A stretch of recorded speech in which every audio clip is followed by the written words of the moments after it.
Greetings, folks. T-Malt back again with another drive time. Yes, I am driving, and for those of you who can't grasp that, consider this just a green screen. Okay, you see the title. God damn it, Ron Paul is racist.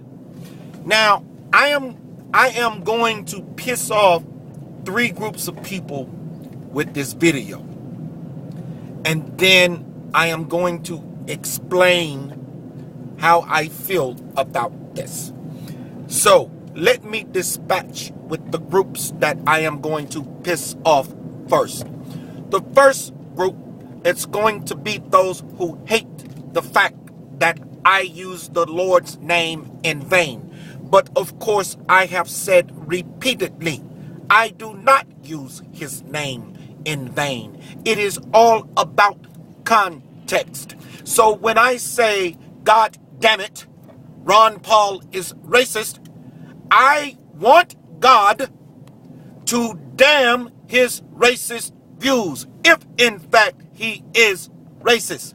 Because God himself damns that which is evil. So there is nothing wrong with me saying, God damn this or that, if it happens to be in the realm of evil. Okay, evil. All right, now, so that takes care of that group. So if you don't like me doing that or saying that, stay the hell away from my videos, because I don't much give a damn. So you should go and watch the video that I did, Christians who don't know their own faith. All right. Let's move on to the second group. This is going to be the Negroes, some, not all, but many, who are pissed off that I would vote for a man who is supposedly racist. Well, let me explain something to you, because some of you have suggested that I do some research. All of us have a past, number one. I certainly have mine. And there was a time in my life when I didn't like white folks, okay, for some obvious reasons, during the things that was going on in the 60s. But hey, times change, people change, I changed. Same thing can apply to Ron Paul. And for many of you who may think that he may have been the lone ranger in that, y'all better wake up. How many times did you see Edward Kennedy down at the Hosea Feed the Hungry? None. How many times do you hear about a lot of them rich fat cats inviting the brothers from the hood to come sit down and break bread with them? Yeah, a lot of them don't want to be bothered with them Negroes either. So hey, man, this thing about him being a racist, if he is a racist, I don't give a damn. If he's changed his heart, good for him. But if he is, let God damn that aspect of his life. What I like about the man is the man votes the way he says he will, and he follows the Constitution. And what you need to understand about the Constitution is what allowed those 13 colonies to bloom this country into a superpower because of its high moral aspects, because of the high moral aspects within it, in treating its citizenry. You understand what I'm saying? But many of you can't get that. How many politicians do that? How many politicians stand against what is wrong for that which is right? Okay, so the Negroes will be mad with me because I'm voting for Ron Paul because they say he's a racist and I'm supposed to be eternally pissed off. Screw you! All right, now, for the Caucasian, all right, and then some other Negroes who may be in the GOP camp, you think that by me voting for Ron Paul that I am splitting the vote, thus keeping Obama in office? Well, I got a news flash for you. You can't tell the difference from the GOP or the Democrats that's in office. What the hell is wrong with you? Both of those parties are screwing us to hell. They are so damn crooked, when they die, they will need a corkscrew to bury their ass. And I have been saying, I am no fan of either party. The only reason I'm voting for Ron Paul, and the fact is, the only reason I'm voting for Ron Paul is because of the fact that the man is a constitutionalist, number one, and he votes the way that he says he will, regardless of whether or not it is along the party line. That I know I can trust. I also believe that Ron Paul is not a dumb man.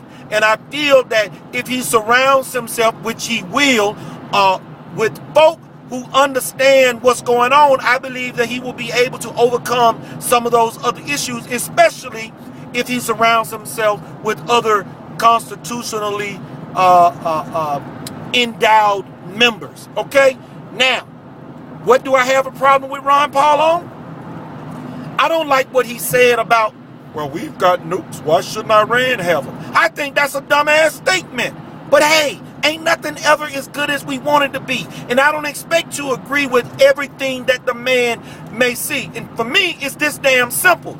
I have guns in my house, but I don't give one to my children to play around with, because they may hurt somebody. They may get angry and shoot and think, oh, it's cool. I was just mad, Dad. No, to hell with that. You will not play with guns. They are not a toy. Well, Iran is like a child. They want to wipe Israel off the map. I happen to support Israel, something a lot of you don't agree with, but I don't give a damn about that either. So my point is, I don't agree with everything that Ron Paul may say, but at least I know how the man actually feels, and I can deal with that. What is it they say?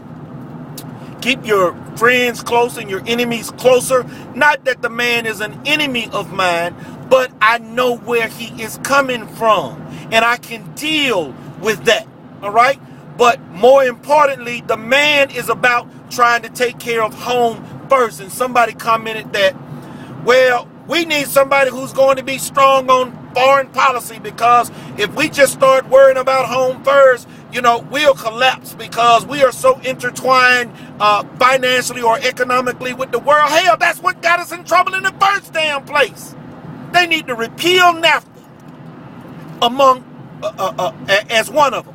We need to stop with the foreign aid for countries that don't give a damn about us. Afghanistan, okay, to be one.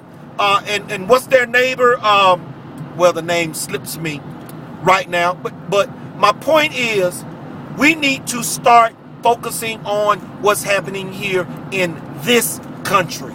All right? We need to start scaling back government, getting rid of some of these cradle to the grave programs, dealing with illegal immigration, dealing with corporate greed, dealing with small businesses and their hiring of illegals, giving them motivation to come across the border. Let's take care of some of those things. Our tax structure, there's so much we can fix here. And once we get back to the basics, I have no doubt that we will once again be the great nation that we were. And some folks say, nah, but you can't throw the baby out with the bathwater. Well, we are not doing that. We're just simply getting back to basics. When people come to me about counseling for issues in their life, and I always tell them, you know, I'll give you advice from a secular perspective if that's what you want, but I'm going to give you the Christian perspective first. You can never go wrong with taking the high road. And folks, y'all need to understand that. If we get back to the Constitution, we cannot go wrong. It's like living by the Bible. And I used to tell folk all the time who hate Jesus, who in the hell can argue with love your neighbor as you love yourself? Team out till next time.